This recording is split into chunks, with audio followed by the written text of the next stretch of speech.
ते पुन्हा ऑपरेशन टायगरच्या चर्चा जोरात सुरू झाल्या। योग्य वेळी ऑपरेशन टायगर होणार, शिवसेनेतील खात्रीलायक सूत्रांनी ही माहिती दिली आहे। ठाकरेंचे खासदार आणि शिवसेना नेत्यांच्या भेटीवर ही मोठी बातमी आता समोर येते। योग्य वेळी ऑपरेशन टायगर होणार असं देखील याला सांगण्यात येते। आपले प्रतिनिधी प्रमोद जगताप आपल्या सोबत फोन लाईन वरती जोडले गेलेले आहेत। प्रमोद, खरं म्हणजे गेल्या 2 दिवसांमध्ये ठाकरे गटाचे अनेक खासदार जे आहेत ते शिंदेंच्या शिवसेनेतील नेत्यांच्या भेटीगाठी घेत आहेत। आज देखील शिर्डीचे ठाकरेंचे खासदार भाऊसाहेब वाघचौरे यांनी जे आहे ते उदय सामंत यांची भेट घेतली आहे। काल देखील नागेश आष्टीकरांनी एकनाथ शिंदेंची भेट घेतली होती आणि आता हे वक्तव्य जे आहे ते समोर येतंय। काय सांगशील? सचिन, खरं तर ऑपरेशन टायगरच्या चर्चा काही महाराष्ट्रामध्ये नव्या नाहीत। मागच्या काही वर्षांपासून अनेक सातत्यानं अशा पद्धतीच्या चर्चा होत राहिल्या आहेत। पण सध्या ज्या पद्धतीनं उद्धव ठाकरे यांच्या पक्षाच्या खासदारांनी थेटपणे एकनाथ शिंदे यांच्या पक्षाच्या नेत्यांच्या भेटीगाठी घेतल्या, त्या पार्श्वभूमीवरती पुन्हा एकदा ऑपरेशन टायगरची चर्चा जोर धरू लागलेली आहे असं आपल्याला एक प्रकारे म्हणता येणार आहे। ज्या पद्धतीनं काल नाशिकचे खासदार राजाभाऊ वाजे आणि श्रीकांत शिंदे यांच्या मंचावरती जाऊन त्यांचं कौतुक केलेलं होतं, त्यानंतर आज मंत्री उदय सामंत यांची खासदार भाऊसाहेब वाघचौरे यांनी घेतलेली भेट असेल, त्यानंतर 2 दिवसांपूर्वी नागेश आष्टीकर जे हिंगोलीचे खासदार आहेत ठाकरे गटाचे, त्यांनी एकनाथ शिंदे यांची भेट घेतली होती। त्यांच्याकडनं जरी सांगितलं जात असेल तर कामानिमित्त भेटी घेतो, मतदारसंघातल्या काही गोष्टी आहेत अशा पद्धतीने जरी त्यांच्याकडनं सांगितलं जात असलं तरी या सगळ्या घडामोडींच्या पार्श्वभूमीवरती सचिन एक अत्यंत महत्त्वाची बातमी समोर आलेली आहे, ती म्हणजे शिवसेने शिंदे गटाच्या एका मोठ्या नेत्यानं दावा केलेला आहे योग्य वेळी ऑपरेशन टायगर होणार आहे। त्यामुळे ऑपरेशन टायगर हे ऍक्टिव्ह मोडमध्ये आहे यावरती एक प्रकारे शिक्कामोर्तब झालेलं आहे। त्यामुळे आता कशा पद्धतीने ऑपरेशन टायगर आगामी काळामध्ये राबवलं जातं का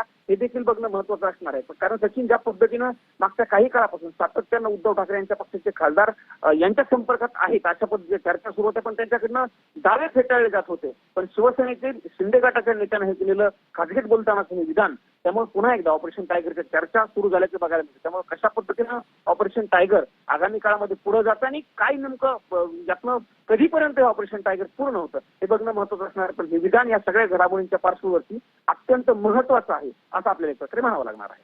धन्यवाद प्रमोद या संपूर्ण सविस्तर माहितीसाठी।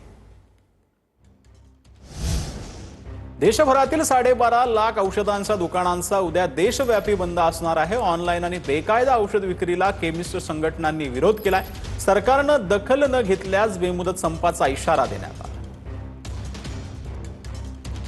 तर देशभरात उद्या 12.5 लाख मेडिकल बंद राहणार आहेत। ऑनलाईन आणि बेकायदा औषध विक्रीला केमिस्ट संघटनांनी विरोध केलेला आहे। ऑनलाईन विक्रीमुळे लहान केमिस्ट व्यवसायावर परिणाम होत असल्याचा आरोप होतो।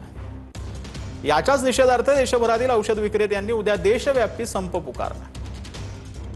12.5 लाखांपेक्षा जास्त औषध विक्रेते आणि वितरक या संपात सहभागी होणार आहेत। या संपामुळे देशाच्या अनेक शहरांमध्ये औषध दुकानं बंद राहणार आहेत। औषध व्यापारातील 5 कोटी लोकांना संपाचा फटका बसेल। सरकारनं दखल न घेतल्यास बेमुदत संपाचा इशारा देण्यात आलेला आहे। तर मोदींच्या आव्हानानंतर प्रवासी विमानानं प्रवास केला असं शिंदेंनी म्हटलेलं आहे। मोदींनी इंधनाचा काटकसरीनं वापर करण्याचं आवाहन केलंय। देशाच्या हितासाठीच पंतप्रधान मोदींची आव्हान केलंय असं देखील शिंदेंनी म्हटलं। आज आपल्या साध्या विमानाने म्हणजे प्रवासी विमानाने प्रवास केलेला आहे, रेग्युलर विमानाने। कारण प्रधानमंत्री मोदीजींनी काटकसरीचं जे आव्हान केलेलं आहे, डिझेल पेट्रोल बचत करा जेवढं आपल्याला, कारण आपल्याला हे इम्पोर्ट करावं लागतं आणि डॉलर परकीय चलन वाचवण्यासाठी जेवढे काय आपल्याला नियोजन करता येईल, जे देशावर येणारं संकट जे आहे ते कमी करण्यासाठी हे देशहिताचा विचार, राष्ट्रहिताचा विचार प्रधानमंत्री मोदीजींनी